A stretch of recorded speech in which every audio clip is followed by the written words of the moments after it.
And we are live with the Enterprise Month in Review, and I have co-host Brian Summer. Brian, how you doing? I'm doing just fine. Looking forward to the weekend.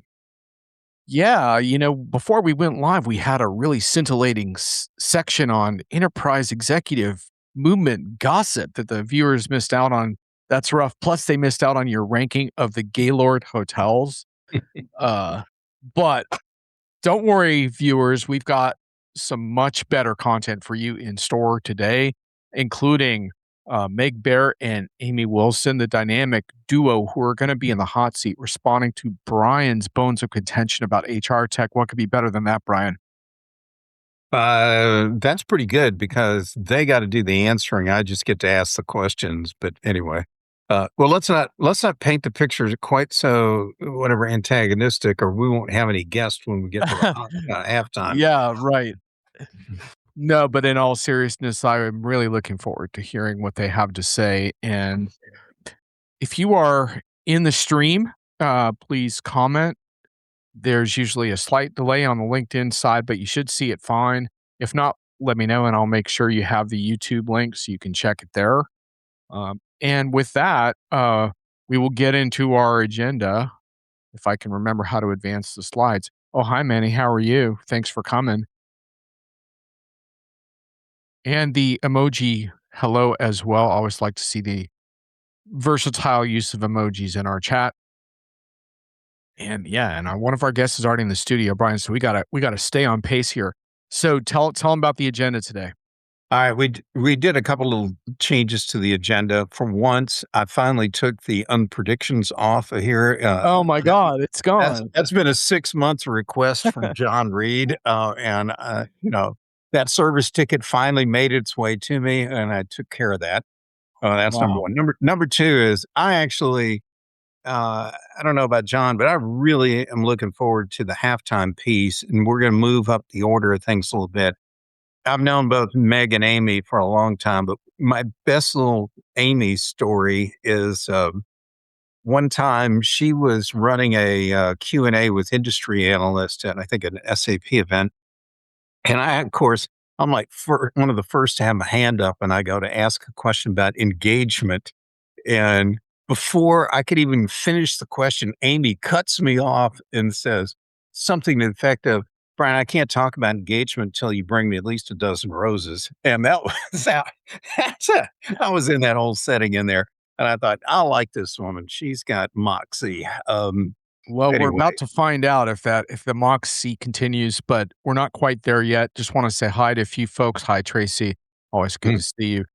Justin, yeah, a little bit of banter, but as you know, we try to stay heavy on content in this show.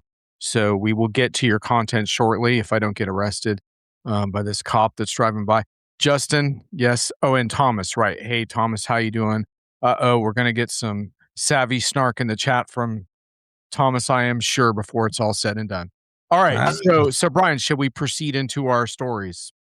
yeah, for Thomas, yeah, das ist richtig. We'll go right into the commentary. John, you've got the first story. We're going to do Yeah. each of us does two of them today. Tell us about Yeah. Anthropic. So, okay. So look, I mean, we could spend a whole show on the big AI economy and its foibles, but I did get asked specifically about Anthropic a few times on LinkedIn. So I just want to touch on this. This article actually was a pretty good roundup from Larry Dignan over at Constellation, who always gets the job done with stuff like this. This is a little bit of an older piece. There's been some developments since then, but I just want to focus on a few takeaways that I think are particularly relevant to this story from an enterprise perspective. Uh, well, one of them is that if Anthropic's going to carry on about how dangerous its models are and reap all the sensational PR from what I call those razor sharp peacock feathers, then perhaps there's going to be a consequence to that posturing.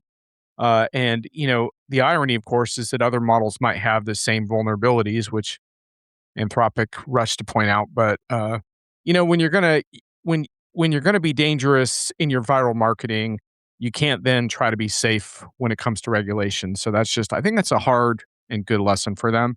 Uh, I do think that regulating AI globally is going to be very tough, but I do think we need to figure out how to identify and validate models and vet those and have some vetting process that you could essentially achieve. And we're waiting on the smart, savvy AI regulations that can do that. And the final comment I would just say is that if it's true that, and it seems to be that this whole thing came out of some informal feedback from Amazon's CEO that led to government action, then as I said in Hits and Misses, that's not the kind of well thought regulation I was referring to. So anyhow, we're all navigating amidst this mess, but I think part of it is just being companies are aware that their AI services are kind of vulnerable to to quickly being curtailed or changed, and I don't think that's healthy. And that was one of the major themes in my piece this week on real time organizational truth on Diginomica. Grab a beverage sometime this weekend, check it out. But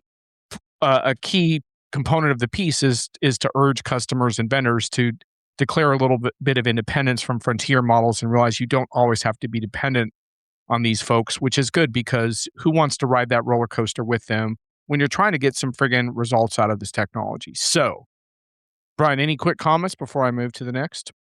Well, the other angle on this is I would like to see the AI vendors take things a little slower before rolling it out, particularly if the LLM is capable of helping people crack codes, particularly complex codes, hack into systems, whatever. It's all the dark side of things that need to be like not just tested, guardrailed to death, to make sure that they aren't going to create problems. And I'm sure that's behind some of this national security concern is that these tools could be turned backwards back onto companies here in the US or the military, what have you. Anyway, let's go. Next story.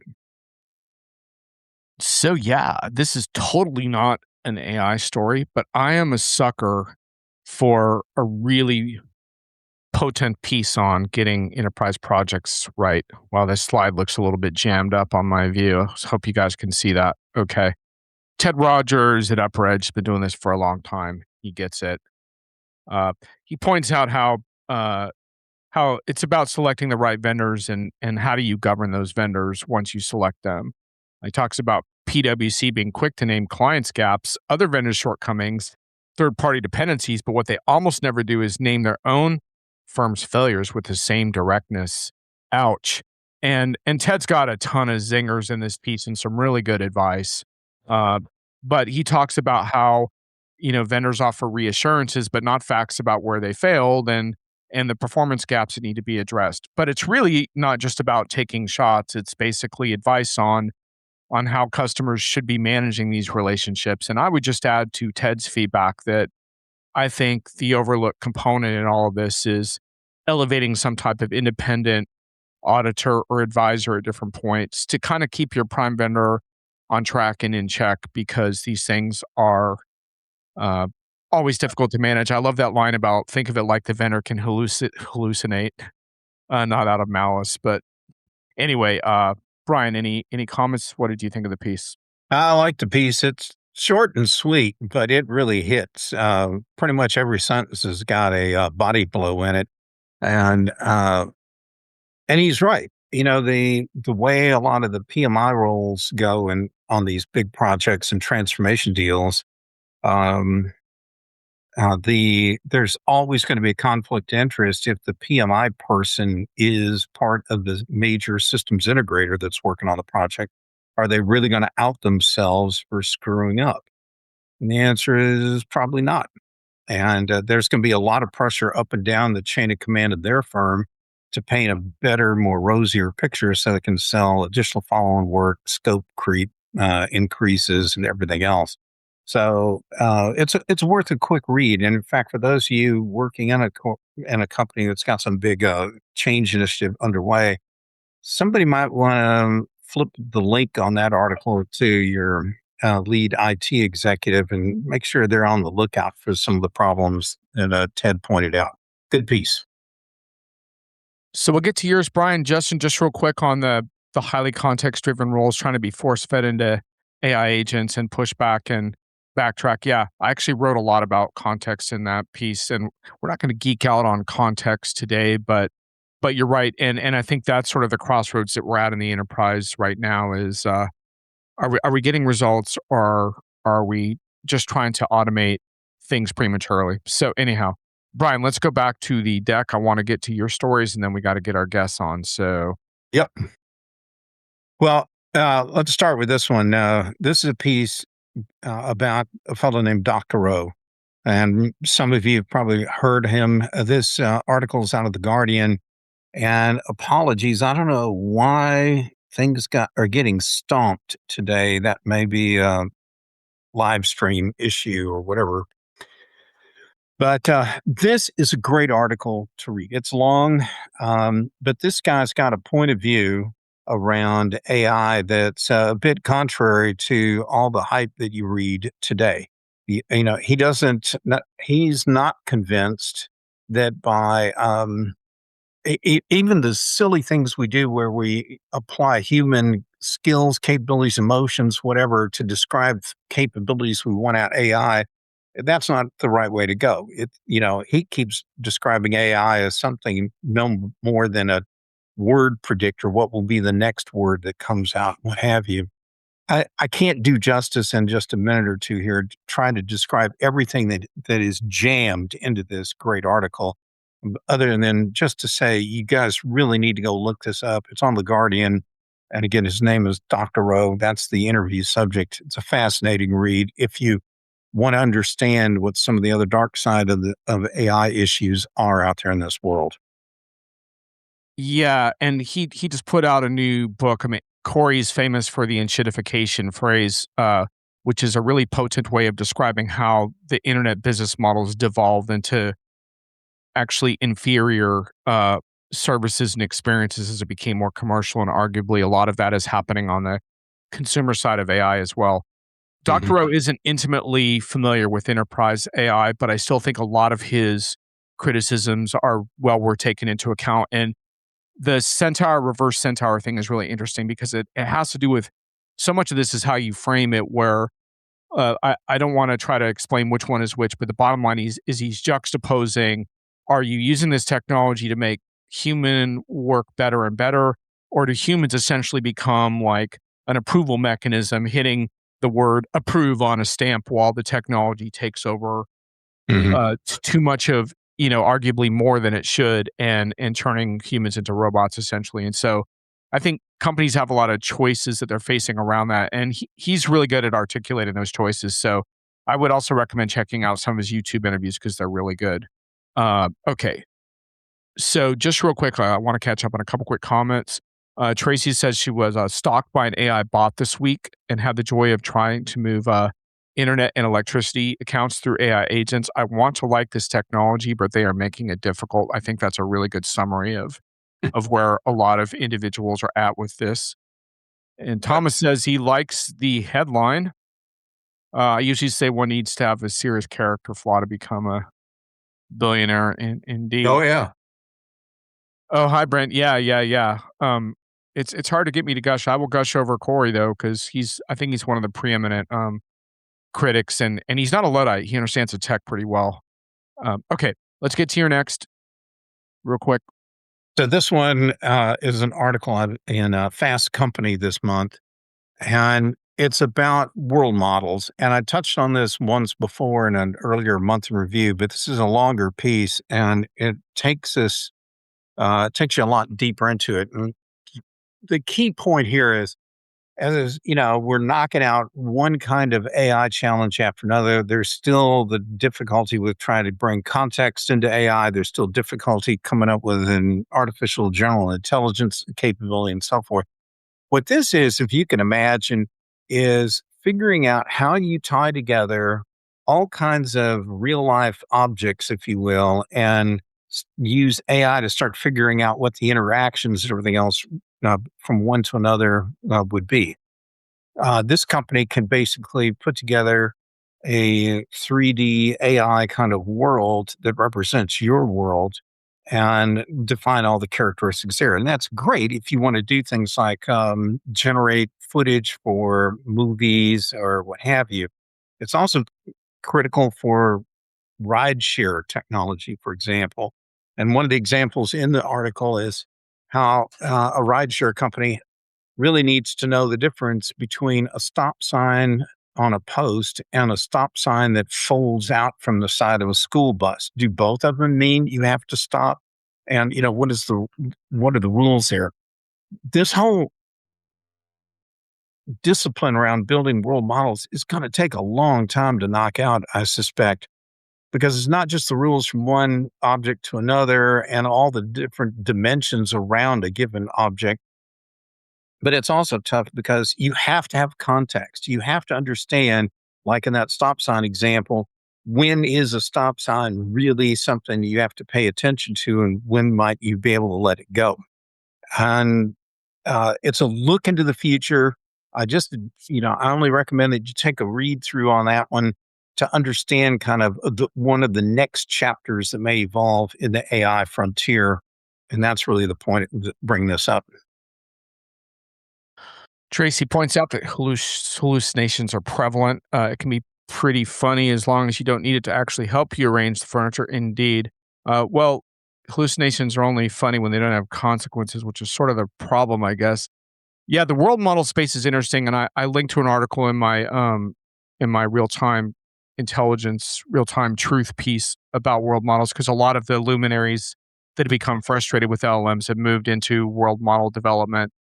We'll see how that pans out. It's not a I don't think it's a panacea for what ails current AI, but it's an acknowledgement that language based intelligence, I put intelligence in quotes, only gets you so far. So I think those are very worthy pursuits to be tracking. So My shorthand for what you just said, John, is think of Second Life and some of those other kind of VR worlds with a huge overlay of AI added on top of it.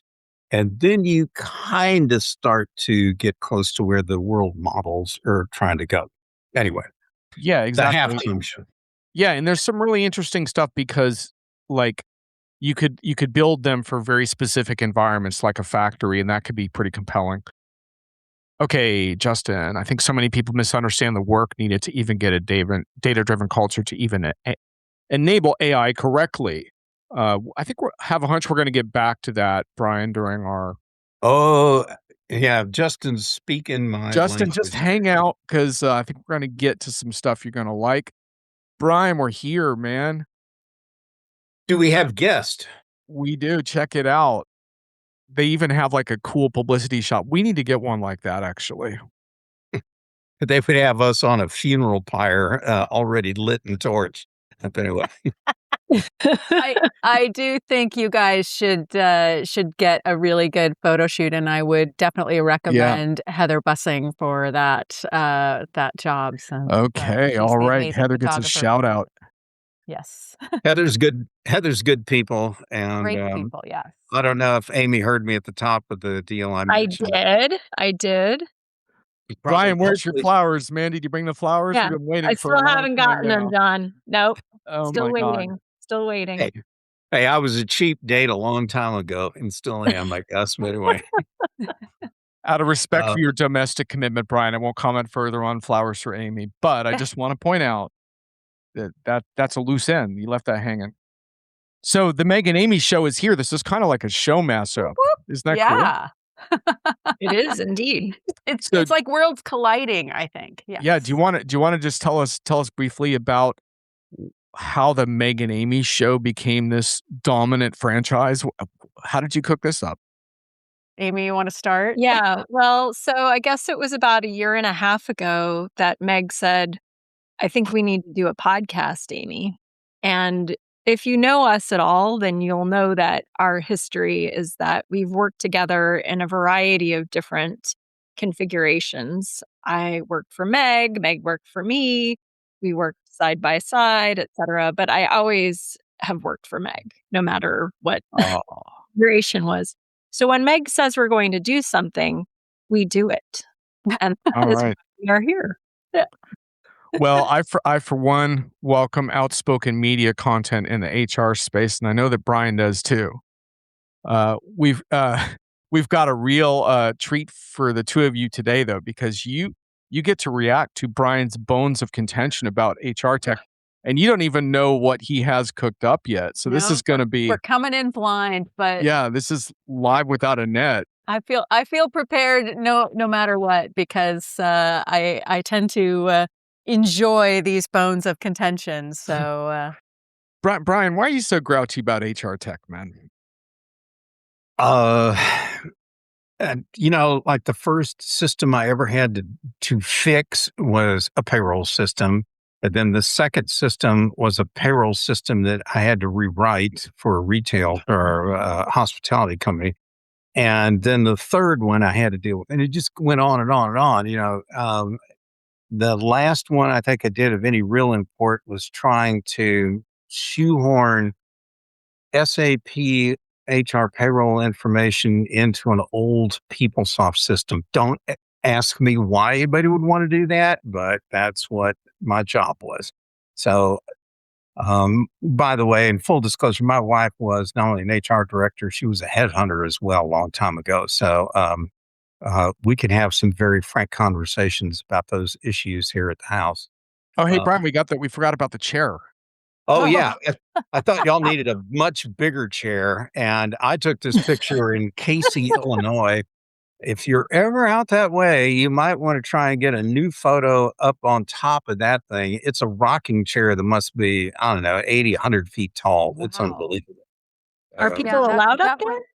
Yeah, how do you get there? I think they have a staircase or something that'll get you up one of the legs, something like that. But All right, well, another story to track. yeah, So Brian, do you want to finish with this overview let me give you. slide? 'Cause I want to get to the meat of this thing. So Yeah, so here's the setup. I penned a piece and I outlined 8 big problems, and I'm wondering if I were going to HR Tech Conference this summer in Vegas, would I see answers to them? I'm not going to be there for this year for the first time, I don't know, 20 odd years for some personal stuff. But you two know that show. Hundreds of people are going to be on the exhibit floor alone, or vendors will be on the floor alone, and then thousands of attendees and the usual analyst suspects. But I don't know if anyone's going to solve some of the real problems. So I documented 8 of them, and I'm going to pick up to 4 today, and I want to get y'all's reaction. And my number one question to think about is, will we see any solution to these problems this year? You guys ready? oh boy. And by the way, we did see a comment here that we are I don't know if y'all know this, but we are going up against the World Cup in Massachusetts. Yeah, it's gonna be a challenge for ratings, I will admit, but Yeah, people might um, have to catch us on the replays or yeah, yeah. We'll Sure. find out. We'll find out where your heart lies pretty Right. quick. All right. So, and by the way, for those of you in the audience, after we go through this feature segment, you're going to have a chance to create your own buzzword. We didn't do a very good job Okay. of promoting it, so hold on to that thought. But Brian, here we All go. right. So my first question is, with all this talk about how AI is supposed to be using, HR is supposed to be using AI to redesign work, redesign what people are going to do. We're going to put people in the middle of workflows and processes and change things and all this stuff. My question is, does anybody have any tools that actually help HR people learn how to actually redesign work? Do you have any tools that will document the as is and the to be processes that calculate the delta between the two and figure out what the savings are going to be? If I'm a chief HR officer, I would be really reluctant to be running my mouth off talking about our team's going to redesign work because I can't figure out where they're going to get the time, where are the tools. How does this get solved? So let's get the brain trust of Meg and Amy on here. And is anybody going to solve that problem? Yeah, so I'm going to Amy's, give a little disclaimer here that I am an advisor to a company that does this. So, There is Ooh. one. yes. And so I've been an advisor of Rejig, REEJIG, led by Siobhan Savage. It's a bit of a mouthful. For the last year and a half. And so that's exactly what this company does. It has the data that understands how work is done, what are the tasks that make up the work, and what are the different workflows and configurations of the tasks, what roles, and what tasks make up particular roles. And then getting to the point of identifying where there's AI potential, what kind of AI tools can be used to augment or assist or automate. And so all of that is part of what Rejig does and what customers are starting to do. And so it's still very early in the maturity curve, though, where the customers are really at this point getting the intelligence of understanding where work sits and what the task makeup is and where there's the most potential to work on it. They are much slower to get to the point of actually reimagining and reinventing the work, as you would expect.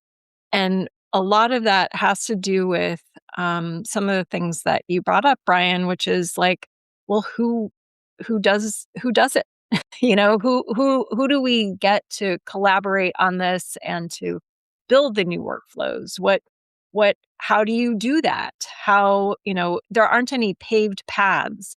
And so, Rejig is bringing this intelligence forward and bringing tools forward, but really looking to pave the paths with the customers.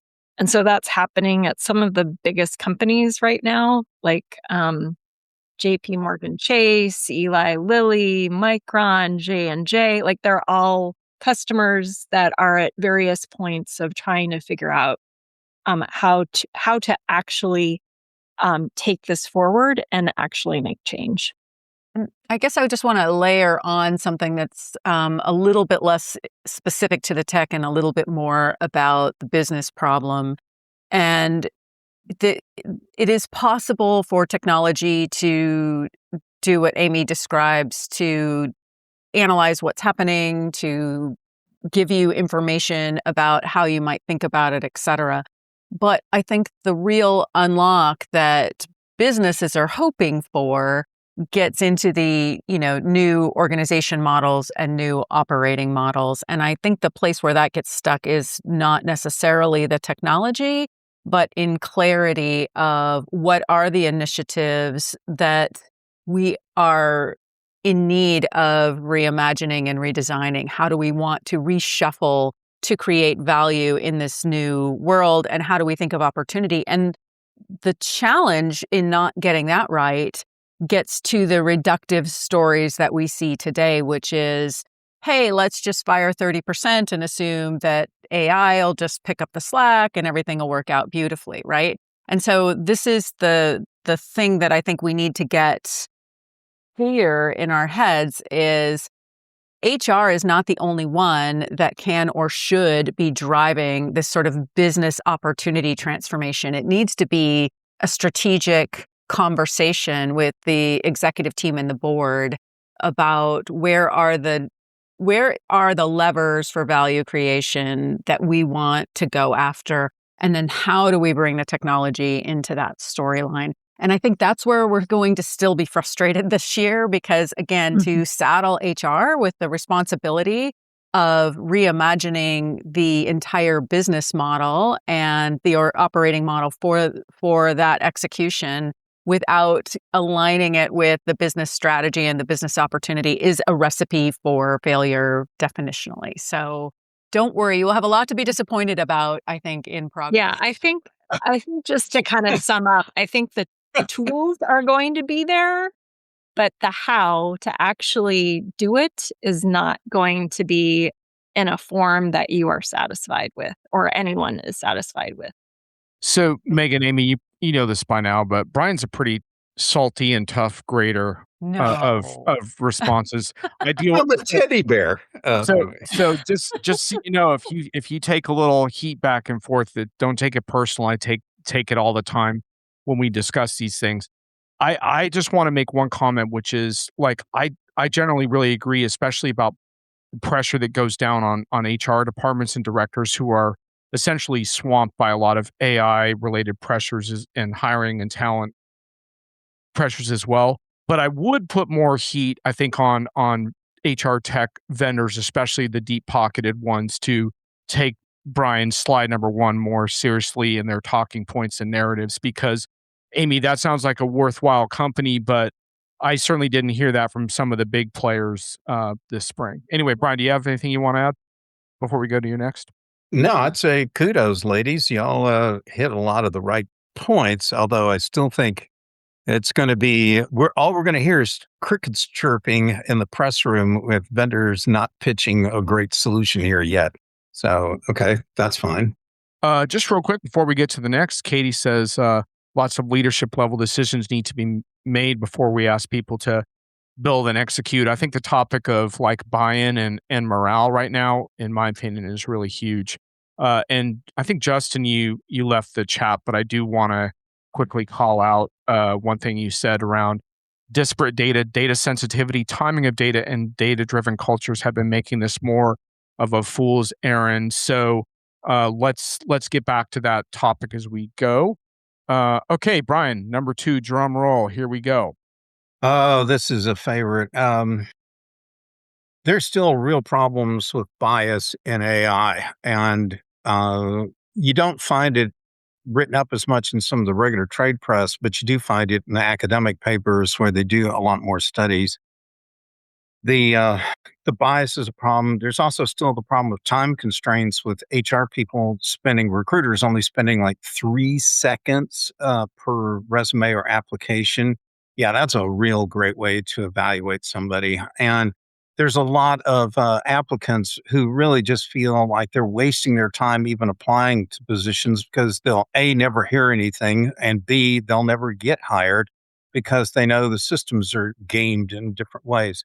I think one of the more damning studies I read said that if a job seeker can find out which large LLM is being used by an applicant tracking or recruiting system. So if somebody's using a software product that runs with Claude in the background, that if they have Claude tune up their application resume, that it will get ranked substantially higher by the AI scoring tool.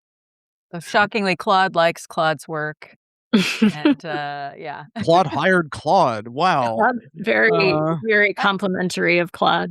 And I have seen like even the next level of that, which is that when people have tested Claude and OpenAI, and it's both, in helping them make their resumes stronger, it actually pushes women to weaker language and men to stronger language.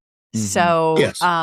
So it's layered at every level here. That I think we're getting to the full circle of enshittification, right? Where we hand the whole thing all the way around full circle to the machine and end up right back where we started with all of the bias and all of the suffering. Yeah, I mean, I think it's always been terrible.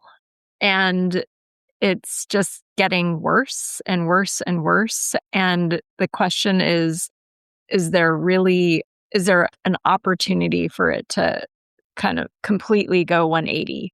Because it seems like it just is a progressive worseness. Every technology that we introduce into the hiring cycle or, into the hiring world, everything just gets worse. So I don't know. I don't know if there's hope here. Oh, I hear you, Amy. The promise that AI is going to make everyone's lives more efficient and productive and so forth is absolute garbage because citizen AI tools are unraveling all that faster than the commercial AI tools can dig out from underneath it. So that's why we have the record volumes of resumes, applications, everything else. And I hate it when I listen to a briefing from a vendor who wants to tell me that they're using AI. They sprinkle it like those little things they put on ice cream cones or donuts. We'll put a little AI, algorithmic AI here, a little generative AI there, whatever. And that isn't it. Let's go all the way back to the first topic. We need someone who's going to radically reimagine what a recruiting process should look like. And it may not operate well with all this AI dreck and user generated, falsified or whatever amplified kind of credentials. Ryan, what's wrong with sprinkles, man? Like a little sprinkle on your ice cream? Come on, man. I just want to make a few. There's a quote of the day. Yeah. Brian, what's wrong? I with want this? to throw a few logs on the fire, and then the three of you can respond. I do think, while I think a lot of the large recruiting vendors haven't been too inspiring, there are some very interesting startups in this area.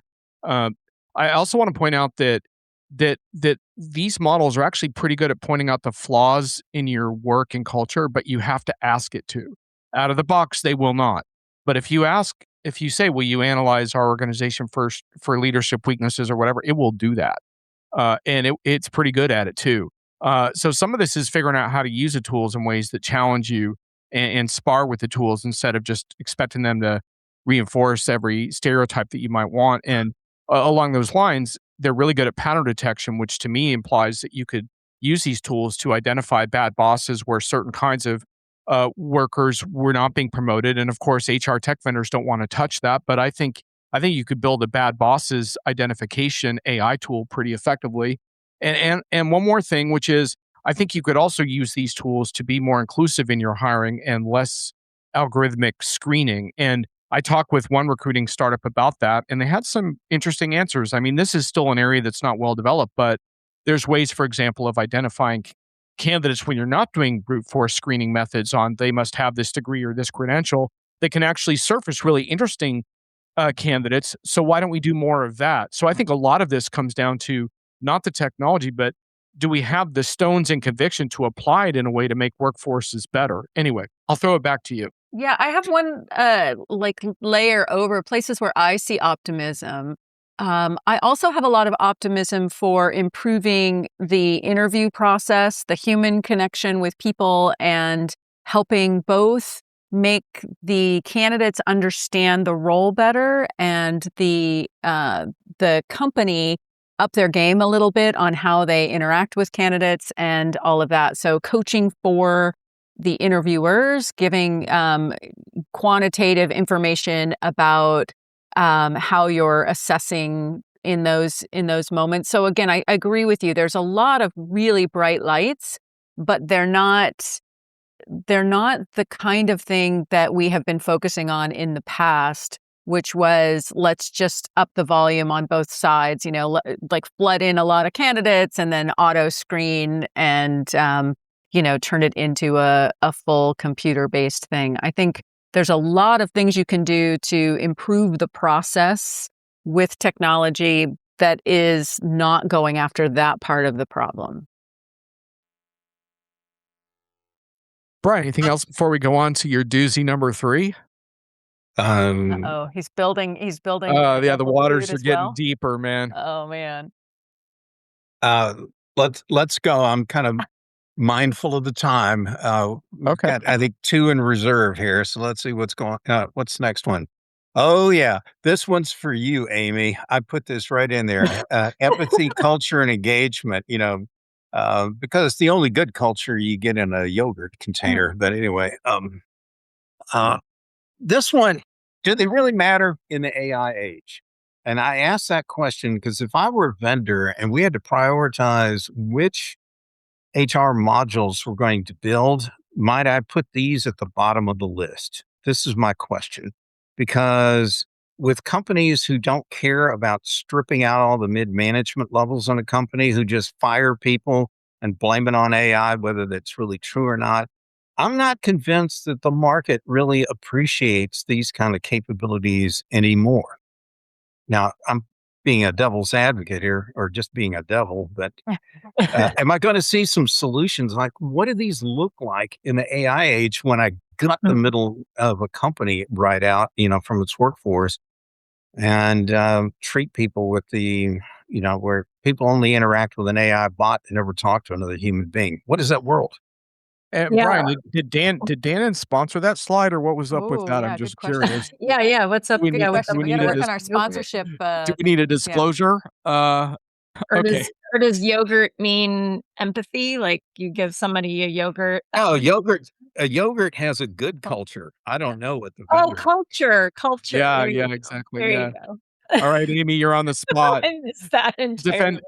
Defend empathy in the age of AI. Yeah. Well, so Meg and I have talked a lot about this. So there's a couple angles. So first of all, engagement probably isn't the best metric to be considering in any case, right? Because what you really want is you want people that get it and are engaged. So just because they're happy, that's really not all that useful. But I do want to just talk about the gutting of managers and middle layers and all that kind of stuff. And Meg and I did a hot take on this when Jack Dorsey came out with the block getting rid of all managers. And I think, that is a huge mistake and completely misses the point, which is that you absolutely need amazing managers in this particular time in order to get everybody to understand what's happening, in order to get people aligned to what they're doing, what they can do well. The problem is that if you look at an organization, there really aren't usually not all that many great managers. But to just say we don't need managers is the wrong approach. And this gets back to what you were saying, John, in terms of having like using AI to find out where are the bad managers and get rid of those, right? Or, make it clear why they're not good managers and be really clear what those golden managers are capable of, what they're doing for the company. Like, make that an incentive and a role model, because in terms of getting us from here to there and getting all of the people through their grief and their change of role, and in terms of moving the company forward from legacy to AI first, you need amazing managers. And so that's what I would say is, like, that's the conversation that's being missed. And so it's not so much empathy, culture, and engagement. It's about, like, how do you move the organization forward, and who are the people that can really do that for you? So the way I do agree with you that if you're a software vendor and you're trying to sell empathy today, it's going to be very hard. And that is, in my mind, a very terrible presenting symptom of where we are in this moment. But it's important to kind of have that clarity. It is really a moment for HR to step back and evaluate what is the contribution they can make to the organization and to their discipline. And it is going to require some different tactics, where in the past you could talk about engagement, you could talk about retention, you could talk about all of these things that you were deploying from either a technology or an initiative point of view. And that was going to be like, incrementally bringing people towards somewhere where they were feeling good. And now we're in a moment where business is like, absolutely not. We have no budget for people feeling good. We have no budget for, happiness and joy. We're just here for shareholder value and efficiency. And no more sprinkles. Yes, exactly. Yeah. And so I think there's a really interesting kind of corollary in the research that Adam Grant just did. I think he wrote up in the New York Times about return to office, and how the correlation of return to office is tied to CEO narcissism. That it's not really, but Right. the spoken story is productivity or whatever, but the underlying data is showing it's about the needs of the leader, and a little bit of, like, they need to have people to admire them and to be around them. I think the same thing, we're falling into this sort of trap of what is it that we're doing for the workforce? And if we want to care about human flourishing, or if we want to care about transformation, or we want to care about productivity, we need to recognize some of the tactics that we're going about are getting in the way of those results. And a lot of those things are human things. So it's fine to say we can't talk about it in a soft way, but we have to recognize that the needs of the business require a different kind of leader, and it does require a leader that can understand what the cost of these big transformational asks are on the organization and what they're giving up in trying to get there in the way that they're going about it, which in my mind, in my language, is very much a ready, fire, aim kind of approach, right? Fire everybody and, hand some Claude token quotas and tell everybody to get going. I don't think that is driving that's just bleeding out a lot of human capacity that could be applied to the things we're trying to drive. So while I do agree that it's going to be hard to sell a culture result, it's going to be impossible to be productive towards the goals you're trying to do without understanding what are the cultural and human impacts. So I think we're just back to where we started, but I think we're going to elevate our language pretty quickly. Hi, Tim. I'm Tim Crawford. There's a factor of what incentivizes people and who it incentivizes. For too long, we've thought of people as things rather than people. Tim, I saw you were on a show today about agentic issues for board members. That looked really good. I'm going to try to catch that replay. Meg is curious of the definitions of leader versus manager, and he wants the same question to Amy. So, wow. Amy's probably... Can we do kind of a lightning round on that? Because we got a Yes. little more we want to cover. So, Yes, for sure. give us a lightning round. Oh, you wanted me to do it now? Okay. So, Yeah. So to my mind, I think we need both leaders and managers. I think it's falling out of favor to have people managers. And to Amy's point, I think we need managers and great managers more than ever before. But I do believe that we need to help elevate individuals' ability to be leaders as well. So I sometimes use them interchangeably, but I do think it matters for both. Yeah. I mean, it's, to me, like, everyone can be a leader. A manager, it's if they have direct accountability, responsibility for the people. That's all that I would say. Okay, cool. Brian, I know we're a little behind schedule, but I got a little surprise for you that fits in right now. So I just want to make a couple quick comments, throw it back to you all. One is on the more thing I like in terms of tying AI into this topic a little bit. I've talked to a couple vendors. This isn't too pronounced yet, but looking into the whole mentorship thing. And I'm not sure that I'm a huge fan of AI-based mentorship, but I do really like how AI could potentially be applied to connect individuals with proper mentors inside their organizations based on their interests at some level of scale. I think that could be really cool. So I wanted to mention that.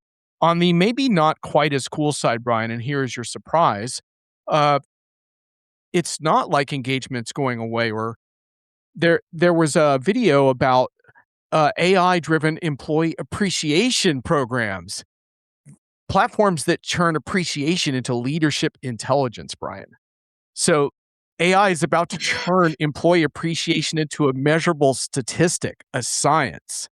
So it's not about pizza parties or donuts anymore. Historically, appreciation was messy and human. Managers had to notice work. Someone had to take the time to write a thank you card. Let's face it, Brian, it was inefficient and inconsistent. And AI is not going to worry about that. It just optimizes. And once appreciation becomes measurable, it becomes optimizable. How do you think about that, Brian? Doesn't that solve your problem? I don't want to. Do not forward me whatever press release you read that out of. I don't want to read it. It's going to ruin my dinner tonight. Don't even send it to me. Oh my goodness. John, you and I have talked before about how I hate systems that generate a computer generated attaboy certificate. If as someone who's had to roll up his sleeves and do a whole bunch of terrible jobs in my life, if somebody gave me one of those, I'd wad it up and throw it right at them. And because it showed just how little lack of thought went into it. That moves the needle the wrong way in my perspective on engagement or recognition or whatever you want to call it. It does show the danger though, right? I think that's been a key takeaway from this conversation is that you can head towards a more mechanistic and we've seen this in the chat as well alongside our comments. You can head in a dehumanized mechanistic direction, or you can maybe apply this towards a little greater purpose and fulfillment. And, clearly we could go either way right now, right?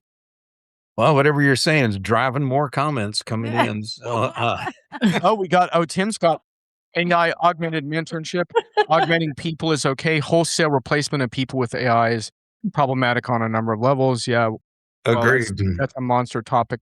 Megan, Amy, any final comments on empathy and AI?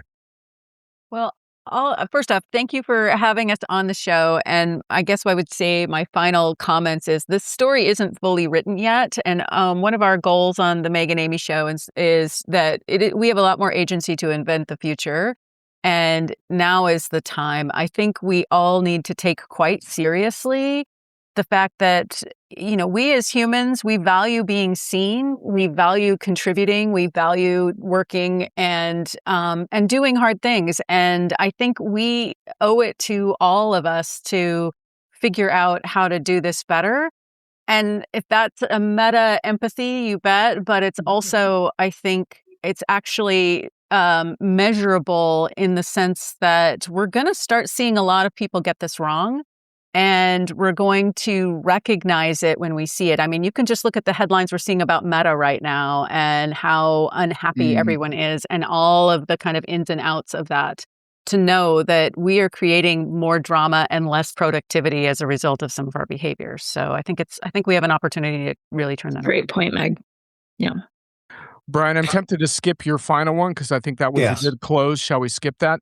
Now, Meg and Amy, you're welcome to hang out for our buzzword creation, but you're also welcome to sign off. Stick around for that. Super glad to have you. But we'll try to. All right, everyone in the audience, this is also your opportunity. We're going to skip that because we kind of covered it. Brian, we always have our buzzwords overhyped tech segment. But these were things I heard on the road in the last couple of weeks. There was bring your own agent. I heard that at the Epicor event. I don't know where I'm supposed to take my agent. There's no room in my airplane seat anyway for anyone else. I don't know where the agent's going to go. And then the other one was this human ETL, and that made my neck snap because I haven't heard ETL in a while. It's usually in data warehouse kind of worlds. But anyway, anyhow, let's go to the fun exercise. Let's go to the next slide. By the way, you got a couple supporting comments, Meg, on kind of creating a better narrative from Tim and Michelle there. That definitely resonated with people. And I really like how you put that. Okay. So, Brian, what do we got? All right. Well, I think John's in need of some new trenchant phrases. John's favorite word is trenchant, if you for the listeners who didn't know that. Anyway, so what I found out was there's an interesting deal where if you could, you might want to insert words from the food and restaurant industry and use those mixed in with technology. And so you can see this, we're now serving a compote of AI agents, or it's a compliance encrusted workflow. And there are all these other great words in the food industry we could go with, to apply to tech. Rustic, shareables, handcrafted instead of bespoke, elevated, pureed, artisanal, wagyu. There's all kinds of stuff in here. And so what we want the listeners and as well, Amy and Meg, chime in.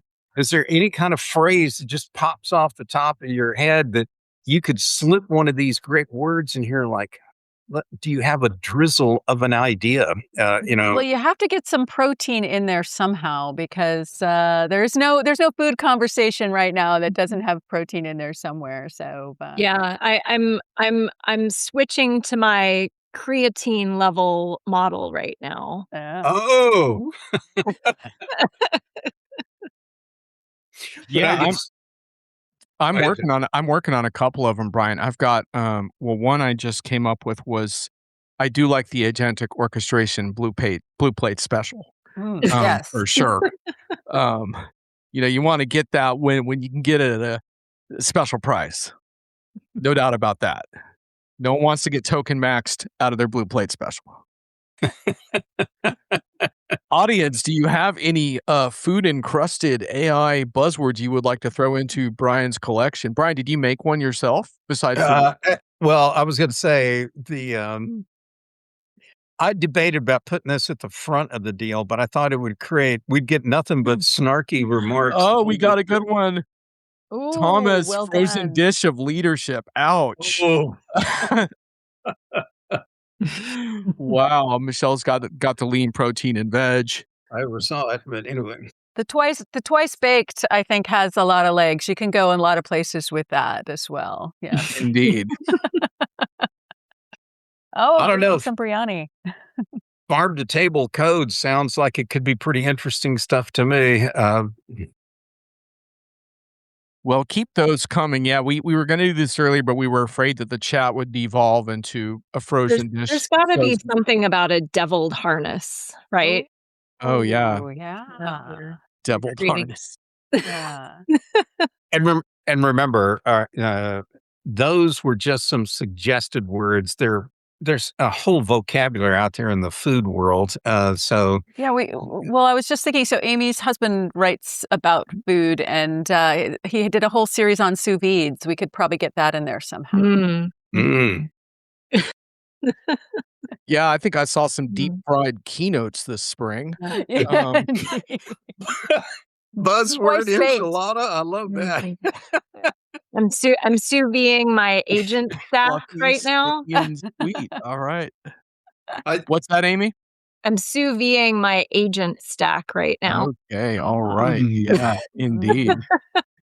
Indeed. Yeah. Well, Brian, I think there's almost no limit to what Just we going to could say, yeah, accomplish you just here. sent us home with some really good homework work. So, This threatening to become a Diginomica post that would generate a lot of traffic from foodies, and that would Yes. really screw up our stats. But I feel the next Meg and Amy show is going to have a whole culinary theme behind it.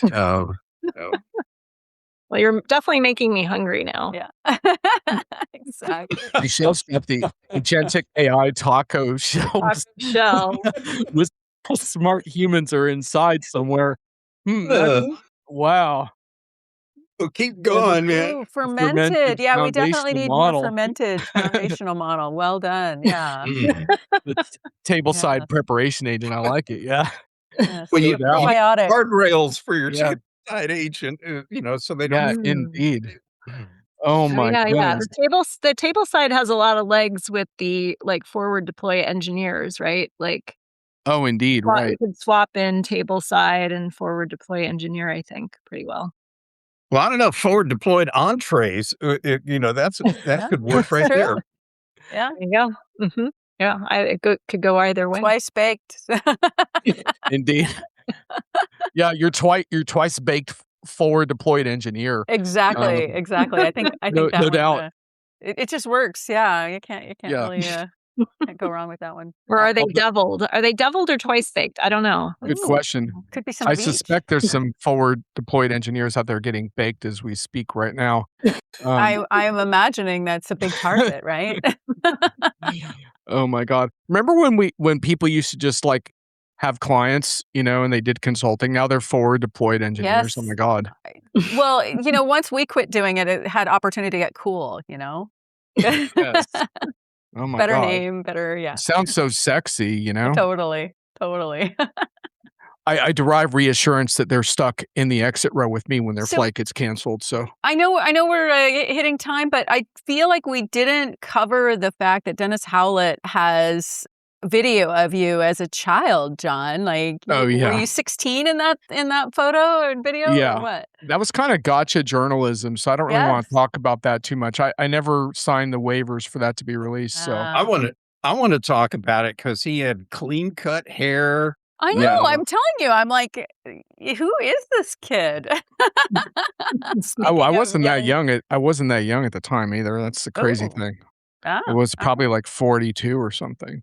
But he still had the same Woody you look Guthrie 16. baseball cap. You absolutely looked 16 in I know. that video. Yeah. Yeah. Unfortunately, by then I was already pretty jaded, but that's what gotcha journalism gets you. I can't endorse that video. Sorry. Okay. What do we have next, Brian? I forgot. It was just the thing that inspired. Oh, okay. Slide. That's it. And we have to say goodbye to our guest. That's all we Oh, got right. left. Okay. Oh, wait, we Oh, got a the whiff. Oh, we got Yeah. a whiff. Yeah. So y'all know I do hits and misses and whiffs every week, and so Brian always picks the whiff. I was hoping Brian would pick my AI worst award. So if you don't like that I'm not doing an AI Worst Award. Take it up with Brian, but anyhow, he liked this one.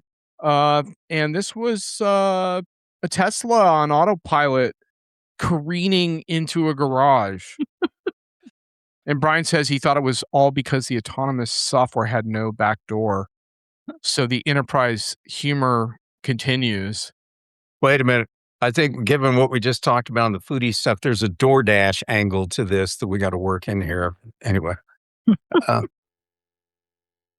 right. So, and then the final thing I think is, this is this was something that quite a inspired- story. Yeah, you were telling me I about love this this earlier. story. I don't know why, guys, but it just really resonates with me. Some guy in the 90s, let's get this right.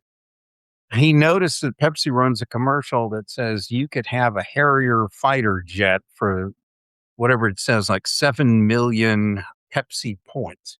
And so he does the math. He figures out that jet costs $32 million brand new. And if he could, and then he figured out how many Pepsi points he would need.